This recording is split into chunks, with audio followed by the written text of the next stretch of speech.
when we learned solution focused therapy, one of the things that was a real struggle was, or at least a real struggle for us, was if you studied with Chris Iveson, you get one explanation of solution focused brief therapy. And then if you listen to Yvonne Dolan, you get a completely different explanation of solution focused brief therapy. And then if you listen to Adam, who was prominent at the time, Bill O'Hanlon, all these people. And it was really, really confusing because we were both like, so how do you do this work? In essence, one of the most important questions you can ask yourself is, how do you know which question to ask and when? Right? So how do you know how to build questions and how do you know which question to ask? The Harvey Ratner pathway of doing solution-focused brief therapy is to start at the desired outcome, and then he goes to a scaling question, and he uses scaling to facilitate a description, and then he goes to a closing. The way that Chris will most commonly do solution-focused brief therapy, and by the way, we discovered this by watching copious amounts of these people doing therapy. So Chris will do desired outcome, preferred future, closing. Evan will typically do desired outcome, resource talk, preferred future description, scaling, closing. I will typically do desired outcome, resource talk, preferred future description, closing. So it became clear to us, like, wow, no one's doing it right or wrong. We're all just doing it the way that we do it. It's just like, and I've heard people use this metaphor before, but it's like speaking English with an accent. Like Anna Francis, she speaks English with a New Zealand accent. So does Andrea, by the way. They sound like Kiwis. So, but they're still speaking English. So they're not speaking English wrong. They're just speaking it with their Kiwi accent. Rob speaks with a very British accent. He's not speaking English wrong. He's just speaking it with his very British accent. Adam speaks with an American accent. Adam actually is like his accentless because he's lived all over the US. But that's how like language evolves. Well, Harvey speaks with a scaling accent, right? If that makes sense. Chris speaks with a preferred future accent. So we began to understand solution-focused brief therapy differently. And as I drew this diagram on the board, I was teaching a group and I was showing them, like, this is the pathway so-and-so takes, and this is the pathway so-and-so takes. And it all culminates in ending the session in a way that honors client autonomy. And it looked like a diamond. And someone in the audience said, that looks like a diamond. And sure enough, like, that became what we refer to as a solution-focused diamond. And we hope that this process kind of pulls the community together, because we think you can find every solution-focused therapist on this diagram, because this is the way that people speak solution-focused questions. So Adam, what do you want to add? I think you did a beautiful job describing it. I think that what I would say is,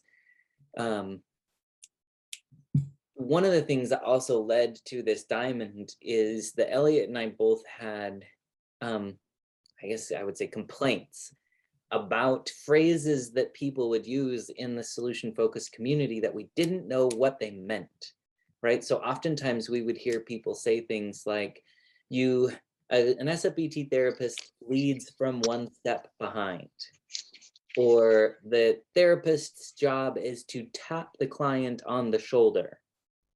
And we would regularly say, what does that mean? How do you even do that?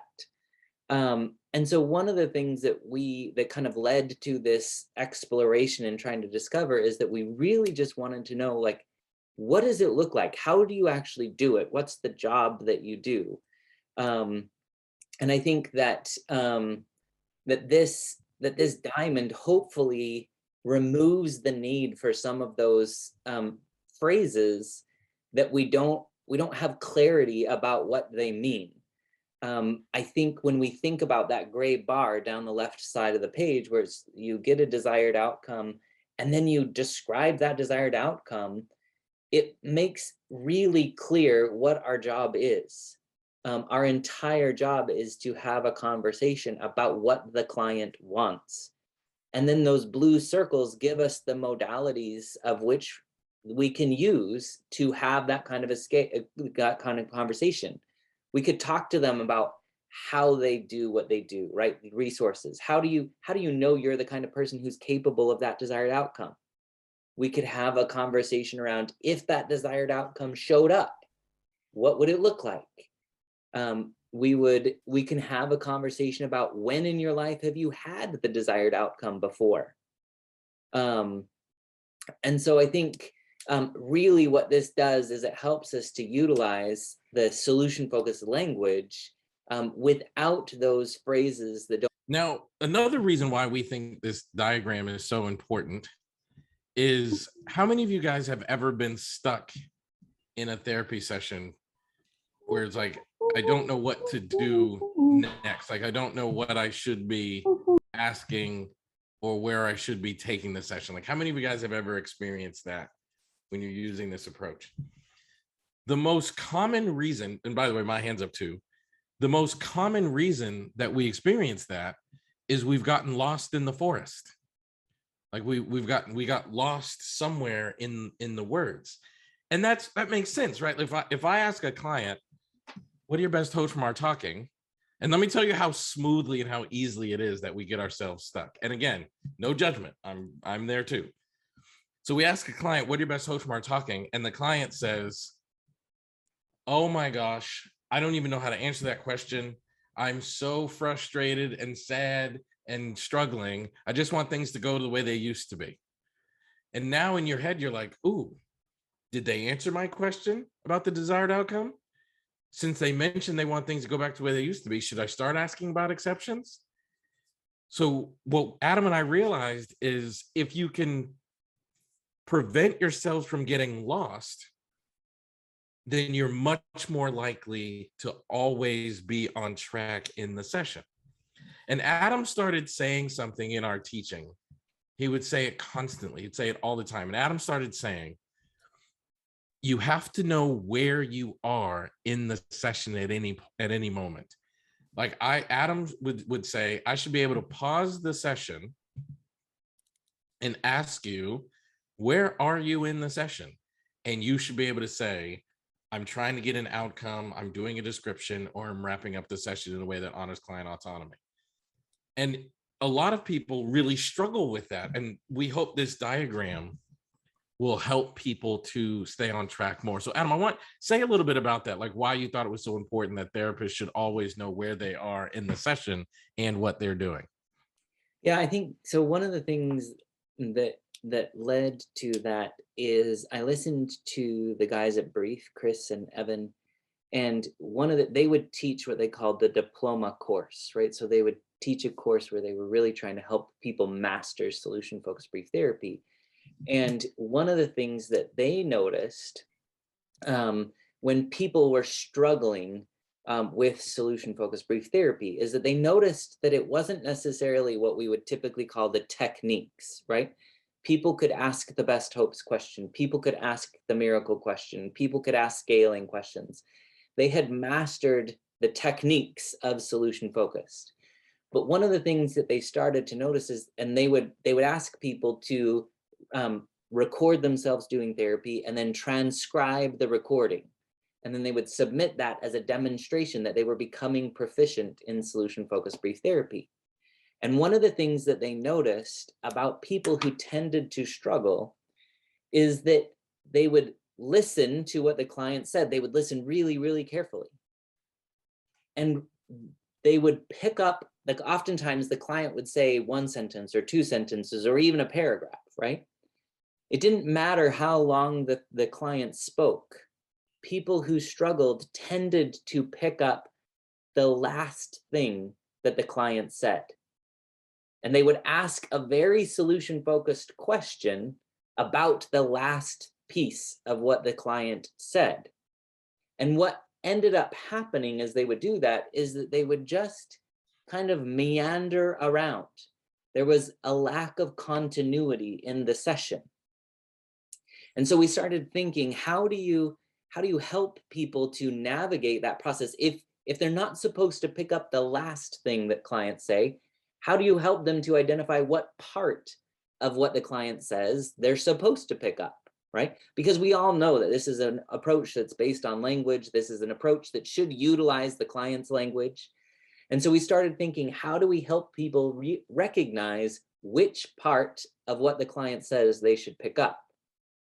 And this is where that diamond, that 3-step process really comes in useful, is that if we know that our job is to get a description of the desired outcome, then the part that we should be picking up in anything that the client says is the part that's connected to their desired outcome.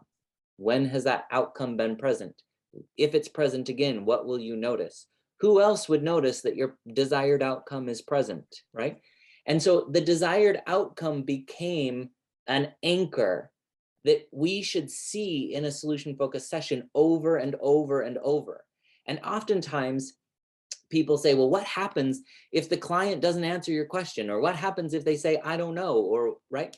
And knowing that the desired outcome can be an anchor, then when the client says, I don't know, all I need to do is go back to the last time they said something about their desired outcome and ask about it.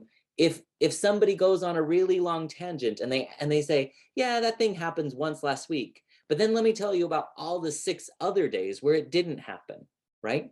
Knowing that the desired outcome is where we're anchored to helps us to overlook or to kind of step by the 6 days and orient back to the 1 day and say, can you tell me about the 1 day that the desired outcome was present?